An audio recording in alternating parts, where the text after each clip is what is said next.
voy a empezar a grabar, algunos tips para el examen. A mí me interesa mucho o sea, el orden del catecismo, la estructura del catecismo, que ustedes sepan identificar más o menos el porqué tiene ese orden, a grandes rasgos. Cosa que viene dada generalmente en los primeros números de cada sección y de cada capítulo, y de cada artículo. ¿No? El catecismo tiene parte, sección, capítulo, artículo. O artículo o capítulo. En los últimos dos no me acuerdo. Pero bueno, entonces la estructura, que no siempre viene explícitamente dicho, pero de alguna forma sustenta. La estructura es lo que le da unidad a todo el texto. El texto del catecismo, que si uno lo lee así, parece que es una guía telefónica. Pepe, vos que por ahí sos joven, la guía telefónica era un lugar donde uno voy a buscar los números de teléfono.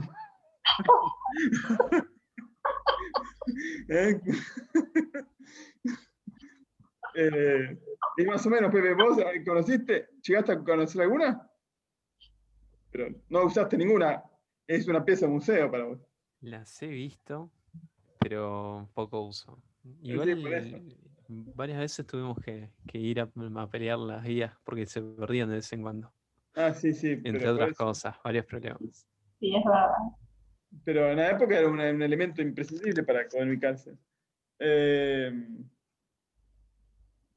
iba a En mi decir? casa hubo guía hasta que se pudo guardar los contactos en el teléfono. Claro, por el eso, ahí teléfono ya. en línea, Sí, que vienen esos que ya son inalámbricos, que ya tienen pantallita y qué sé yo. Bueno, No cerramos necesito el más guía. paréntesis. Sí, sí. La, ¿Qué iba a decir?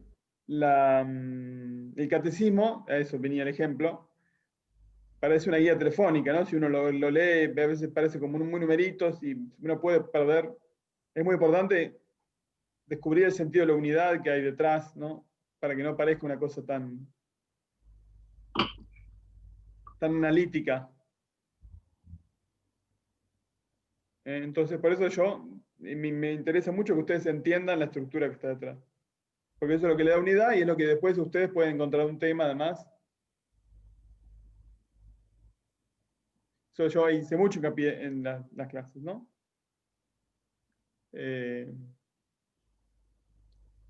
Porque la felicidad primero, porque después viene la libertad, porque después viene la etcétera, etcétera, ¿no? Algunos que otros, hay cosas que son más claras y otras que son más no tan obvias ni evidentes y donde el orden no tiene tanta importancia, pero algunos sí, ¿no? Y eso, bueno, viene dado, como decía, en los primeros números de cada capítulo y demás, ahí se dice mucho. A eso, bueno, eso después. Y después, bueno, por eso, que elijan un tema y que sobre ese tema se explayen y que más o menos sepan relacionar ese tema con los demás, ¿no? Y tratar de ponerlo en contexto una vez más en ese sentido, ¿no? Después, bueno, si eligen el tema, obviamente el tema que elijan, saber más o menos las cosas de ese tema, obviamente, ¿no? Pero, por eso, el tema también entendido como parte de un todo. Porque eso es lo importante, ¿no? Porque es lo que...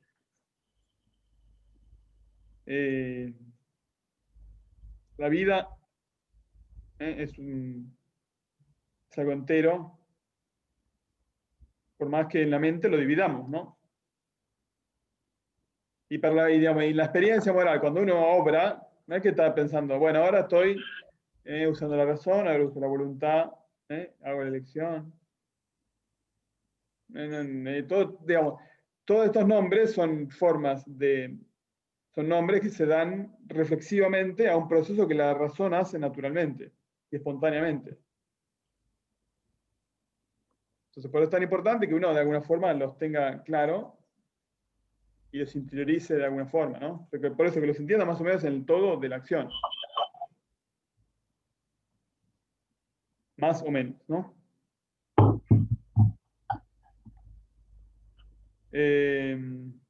Otra cosa interesante que se me ocurrió, que podría ser, es que elijan una pregunta picante que les podrían hacer en una clase de moral, ¿no? Y entonces esa es una buena forma también, ¿viste? Bueno, eso también, lo voy a agregar al examen, ¿no? Le voy a hacer la pregunta picante y ustedes tienen que tratar de responderme, ¿eh? Yo voy a ser de niño malvado, ¿eh? Y ustedes tendrán que defenderse como profesores, ¿eh? Me parece que puede ser muy útil. Lo teníamos que haber hecho más en el año quizás, pero nos queda... Eso es difícil, ¿eh? ¿eh? Está bien, Eso es no será la parte más... Profe, un poquito lo hiciste. No, lo hice bastante, sí, sí. Pero me parece muy importante, ¿no? Porque es, digamos, hay que saber defenderse y no decir burradas y tratar de decir las cosas de una forma que sea atractiva, o al menos significativa más que atractiva, para los chicos, ¿no? Creo que es gran parte del desafío que tenemos como educadores de esta adolescencia. ¿Eh? O sea, nosotros tenemos las respuestas que ellos buscan, pero tenemos que aprender a presentar esa respuesta de una forma que sea atractiva para ellos. Si les vomitamos las respuestas de una forma casi dogmática y sin gancho, la rechazan.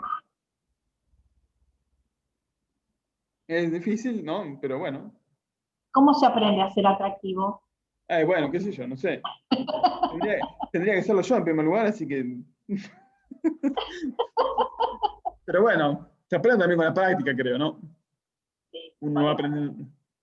Sí, ese es el punto que para Pero bueno, pero por eso, digamos, acá obviamente lo que a la altura de un adolescente. Uno puede ser más o menos atractivo como persona, eso, bueno. Pero, digamos, al menos desde el punto de vista, digamos, acá lo que yo les podría llegar a tomar es cómo presentar los temas para que, no digo que sean atractivos en realidad, pero sí que bueno, Que que el lenguaje no sea doctrinal solamente, sí, sí. más allá de que la doctrina esté en las palabras, ¿no? Pero bueno. Hola, buenas tardes a todos. Hola, hola, hola. Ale, profe. Hola, ¿cómo estás? Buenas, ¿qué tal? Bien. ¿Qué tal, profe? Así que bueno, estábamos hablando de las pasiones, ¿no? Entrando ahora en tema.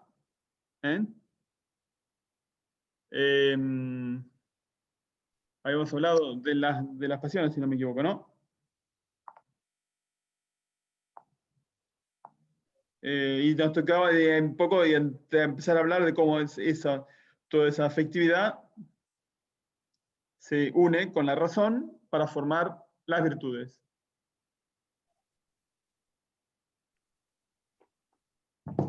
O sea, porque la clase pasada hablamos un poco de las inclinaciones, ¿no? Las pasiones son de alguna forma las inclinaciones afectivas del hombre, surgen del amor del hombre. Son buenas y son malas, decía el catecismo, si el amor es bueno, y son malas si el amor es malo. Creo que voy a buscar mi catecismo para no decir en memoria y que ustedes puedan tener algo de dónde leer. Así que me dan 2 minutos.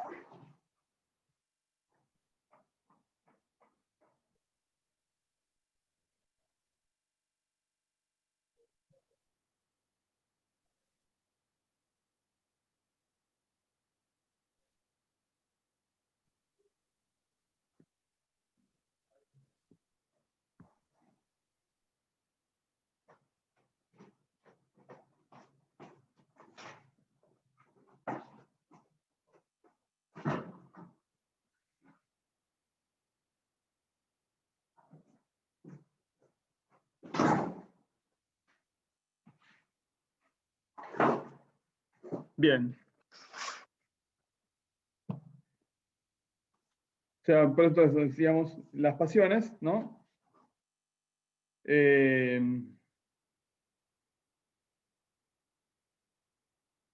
Bueno, o sea, justamente son los sentimientos y son aquellas cosas. ¿Se acuerdan que en 1763 estaba la definición? Y que inclinan a obrar o a no obrar en razón de lo que es sentido imaginado como bueno o como malo. Eso es. Pues está, en la pasión está el tema del bien. lo bueno para cada pasión es lo que atrae a esa pasión. Por más que después en el todo del hombre haya cosas que quizás no sean buenas porque no sea el momento, porque no sea la medida, o porque no sea el orden, y por lo tanto porque no sea el orden mejor, ¿no? O sea, si vos vas a comer pizza para el estómago, para el hambre, para el apetito de la alimentación, cuanto más pizza, mejor. Por lo tanto, más bueno, ¿no? Más bien, cuanto más pizza. Lo cual no quiere decir que para el hombre sea eso lo mejor. Entonces, ese bien, que es un bien concreto, que que en sí mismo es bien y cuanto más, mejor, sin embargo, tiene que ser puesto en relación con los demás bienes y con el todo, a tal punto que aun cuando sea a un punto tal que eso que es un bien termina siendo un mal para el todo, ¿no? Entonces algo puede ser bueno al mismo tiempo que es malo. Es bueno como bien y como respuesta a una tendencia, pero malo en el todo del hombre para la persona, ¿no?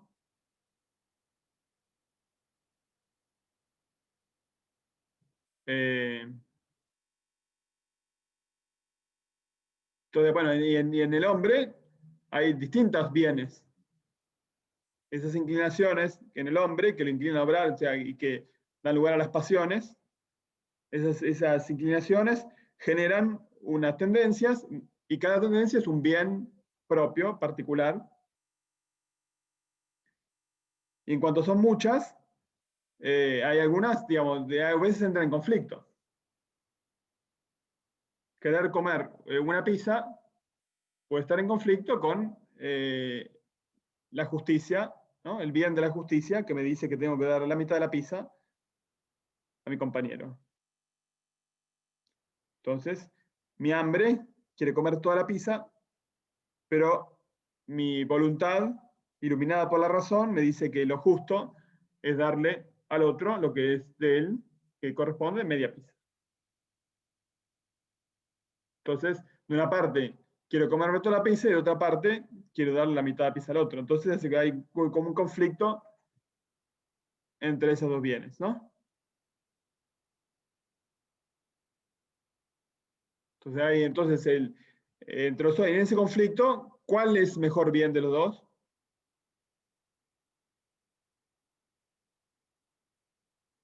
¿Qué conviene hacer? ¿Qué bien conviene tomar como principio de la propia acción? En ese caso, el de la justicia. Bueno, ¿por qué?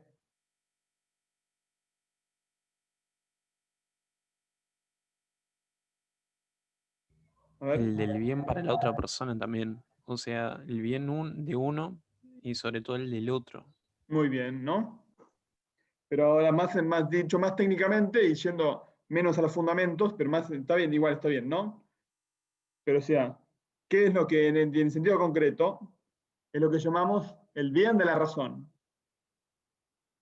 ¿Cuál es el bien de la razón? Es el bien que la razón, o sea, la razón investigando sobre estos bienes, ¿no? Se da cuenta que uno es mejor que el otro, como bien acaban de decir, y la razón dice, no, mejor da la mitad porque es mejor ser un justo satisfecho que un glotón feliz, ¿no? Aunque un glotón sí, satisfecho. Mejor ser un justo con hambre que un glotón satisfecho. ¿Eh? Podría ser. O sea, y entonces la razón se da cuenta que en ese conflicto, o sea, cada bien hay una jerarquía de bienes, ¿no? Y esa jerarquía de bienes implica un orden que no hace la voluntad, no hace los apetitos de ese orden. Porque cada apetito tiene su propio bien. Quien hace esa jerarquía es la razón, que de alguna forma puede tomar como distancia y verlos de otra perspectiva y decir, bueno, este es más importante que aquel, ¿no? En ese caso, la razón puede estar distorsionada, puede hacer un mal juicio, ¿o no? Sí, sí. Porque ahí la razón que no es la conciencia, sería el conocimiento que no parte, o sea, esta razón parte de las inclinaciones, digamos. O sea, yo deseo algo y como deseo algo, pongo mi cabeza a funcionar para saber cómo lo puedo conseguir. Esa es la razón práctica. Ahora bien, también o sea, en el orden de los principios, ¿no? Mi conciencia me dice, no partiendo de lo que yo sé y de lo que sé que está bien y que lo que debo hacer, ¿no? Porque me lo han dicho, o porque lo aprendí, o porque lo leí en la Biblia, o porque mi razón lo sabe, ¿no? Naturalmente. Pero toda la conciencia tiene un orden más especulativo y por eso no parte de mis inclinaciones, sino que parte de otro conocimiento que por eso a veces lo experimento como ajeno. Yo quiero lastrarme toda la pizza y mi conciencia me dice, no, dale la mitad al otro. Y entonces el glotón, cuando aparece la conciencia y dice lo que tiene que hacer, se siente incómodo y dice, pero qué porquería, ¿eh? ¿Quién me manda a ser tan escrupuloso? Y que en realidad no es escrupuloso, simplemente la conciencia que le está diciendo lo que tiene que hacer. ¿Eh? Entonces, bueno, por eso, en cambio, la razón que parte de las inclinaciones y que establece, se da cuenta que hay un orden, también iluminada por la conciencia y por los otros principios, ¿no? Y se dice, no, pará, no te comas toda la pizza, da la mitad a tu amigo. ¿Sí, Tomás? No, yo tengo una duda. O sea, ¿la conciencia pertenece a la razón o la razón pertenece a la conciencia? La conciencia es un acto de la razón. Como está definido, la conciencia es un juicio de la razón. 1778. El juicio es un acto de la razón, ¿no?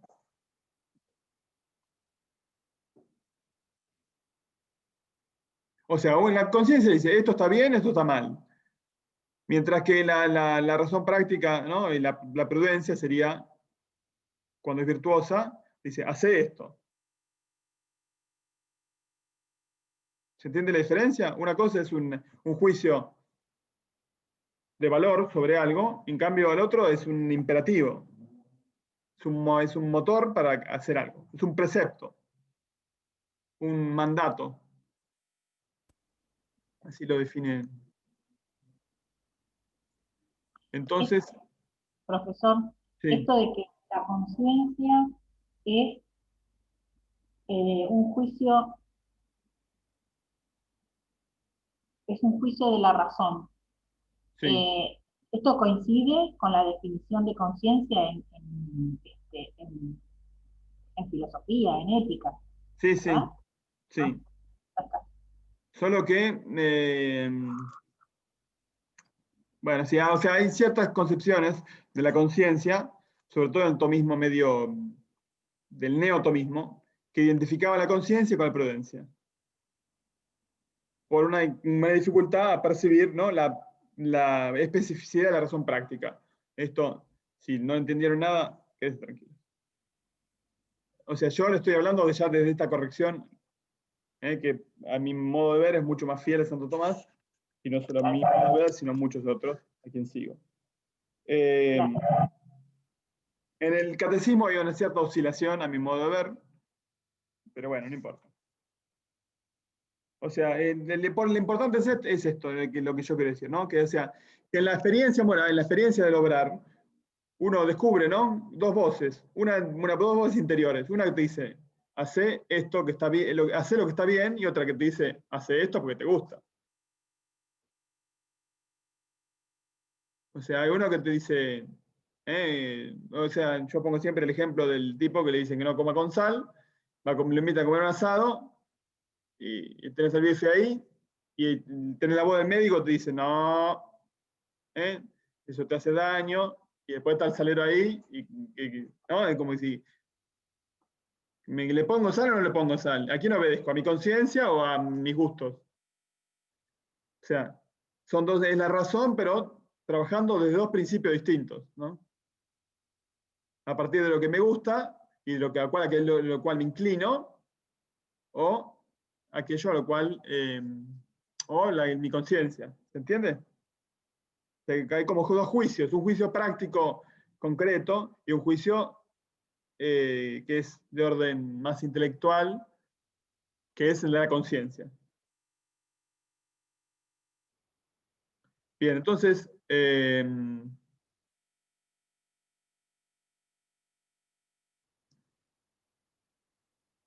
bueno, entonces en este orden de la razón, ¿no? Es el orden de la razón nos dice qué se debe hacer. Entonces la razón, descubriendo todos esos bienes, los pone como en orden y dice, bueno, hay que hacer el bien, hay que dar a cada uno lo suyo, y por lo tanto, como esto es más importante que comerse, que satisfacer el estómago, o mejor dicho, satisfacerse excesivamente, ¿no? Porque también la justicia significa darme de comer a mí mismo, que también hay algo que es mío. Bueno, cuando lo mío ya está satisfecho, lo que me sobra se lo puedo dar a otro, y entonces de esa forma logro un bien mayor que si me como toda la pizza, ¿no? Toda la razón dice, bueno, si querés, entonces ahí conectando, y como el bien mayor está conectado a la plenitud humana, y eso a la felicidad, entonces, como dice Platón, más infeliz es quien comete la justicia que quien la padece, ¿no? Bueno, entonces este orden de la razón sobre el que de alguna forma, que se descubre a partir de las inclinaciones y que luego sirve de guía para las inclinaciones, genera, o sea, cuando yo elijo algo, lo que elijo, de alguna forma se imprime en mi afectividad. O sea, mis elecciones tienen consecuencias sobre mi propia interioridad y de alguna forma van conformando el corazón.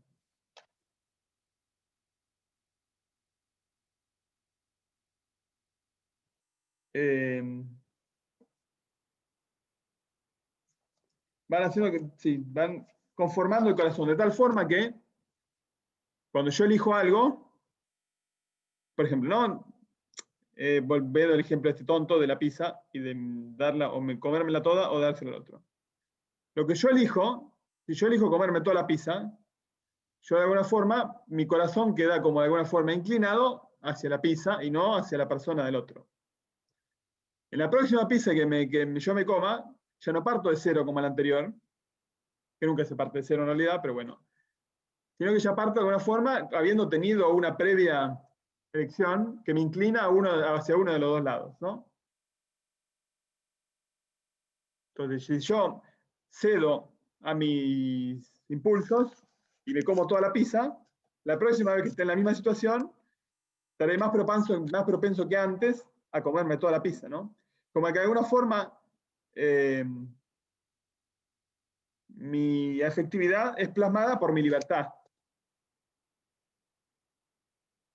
Y por eso decía, no, había una frase acá cuando hablaba de la libertad, que es muy famosa.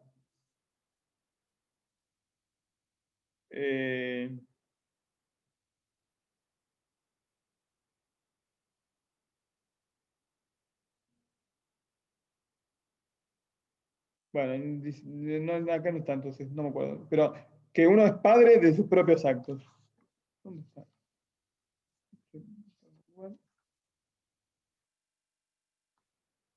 Bueno. Entonces uno es como padre de sus propios actos, no, padre de sí mismo. Porque uno se va engendrando a sí mismo con sus propias elecciones.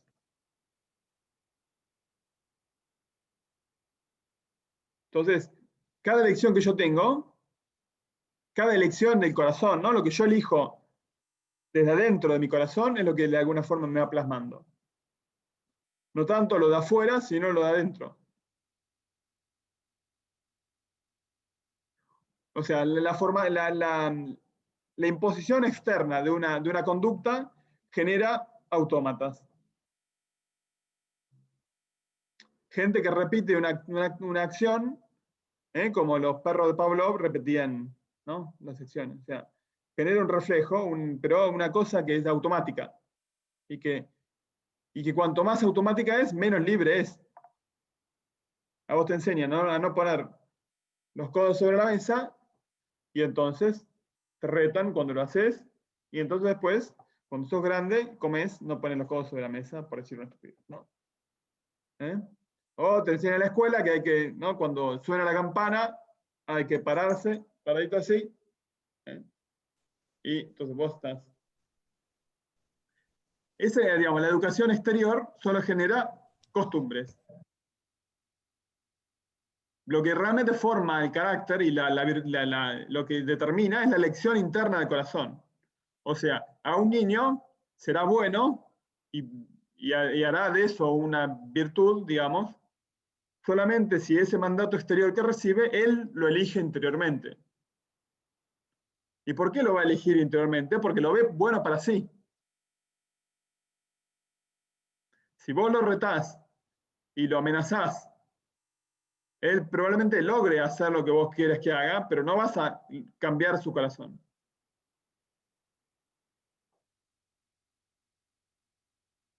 Hay un artículo buenísimo de Pinkers que se llama La virtud es todo menos una costumbre. Se lo voy a pasar después, porque explica muy bien, es muy claro, muy simple, y explica esto para la educación, es muy bueno. No me digas nada, después no te digo nada. Pero bien, sí, yo la saludé. ¿Cómo es, profesor? La virtud. Así que no sé. Ine, estás desmuteada. Sí. Una locamente en la casa. Escucha. Inés, estás desmuteada. Perdón, es la gata que se me... Bien, listo, ya te muteamos. Profesor, ¿cómo era el título de que dijo? La virtud es todo menos una costumbre.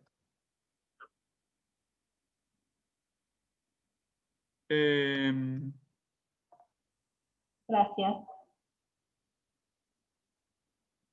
Después se lo subo. Ya se puede mandar allá.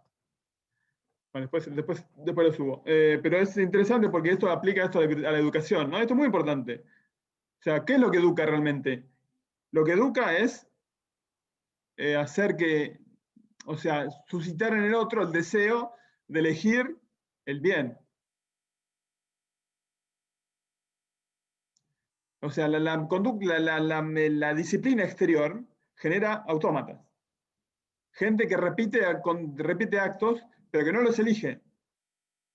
Y como si no los elige, eso no forma carácter. No hace una virtud. Simplemente genera determinismos, costumbres, pero que no cambian el corazón de las personas. Y que por lo tanto, el día que la persona no tenga esa coacción exterior, se libera y revolea la chancleta porque estaba harto. Bueno, digamos, muchas instituciones muy fuertes y duras, lo que generan es esto, ¿no? Cuando la persona se libera del miedo que le metieron en la cabeza, explota. Llámese Revolución del 68, o como usted quiera. O sea, la formación puritana era, no hagas esto porque está mal y Dios te va a castigar. Y el Dios que castiga no es, el Dios que castiga no es amado sino temido, y por lo tanto nadie obedece a Dios porque quiere amar a Dios, o sea, nadie elige a Dios porque... Bien, tranquila, Eso es algo que suele suceder y que suele, ¿no? Que mamá compraba un perrito y después, quién sabe si carga el perrito. Pero te vas a ocupar de tu perrito, ¿no? Sí. ¿Qué venía diciendo?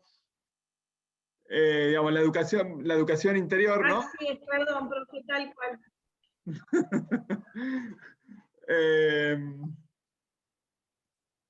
La educación, para que realmente eduque, tiene que ser interior, o sea, por el ejemplo, ¿no? Bueno, y todo esto venía que la virtud se forma por actos interiores de elección de un bien. Si yo me formo en la fila, ¿no? En la escuela, y hago la bendita distancia y todo, pero interiormente refunfuneando contra la directora, ese no es un hombre virtuoso, sino un resentido que, o sea, no, genera resentimiento, ¿no? O sea, ¿por qué corno te hacen hacer esto si no le ve sentido? Y no hay razón, simplemente es una imposición de fuerza, y por lo tanto, cuando no lo tenga más, dirá, basta. Lo que hay que lograr es que la persona entienda que el orden es un bien para ella, y que sin el orden, sin esa disciplina exterior, no puede alcanzar la interior, y sin esa disciplina interior no puede alcanzar lo que quiere, por ejemplo, ¿no? Pero bueno, todo esto era para decir que la virtud se logra cuando ese orden de razón es elegido como algo bueno. En la infancia, ¿cómo se hace? Era lo Profe, que sucede ¿podría lo mismo repetir con- lo que dijo hace un ratito? La virtud se logra. La virtud se logra cuando la voluntad, o sea, el corazón, si quieres, la libertad, elige el orden, el bien que le muestra la razón, ¿no? Según ese orden debido.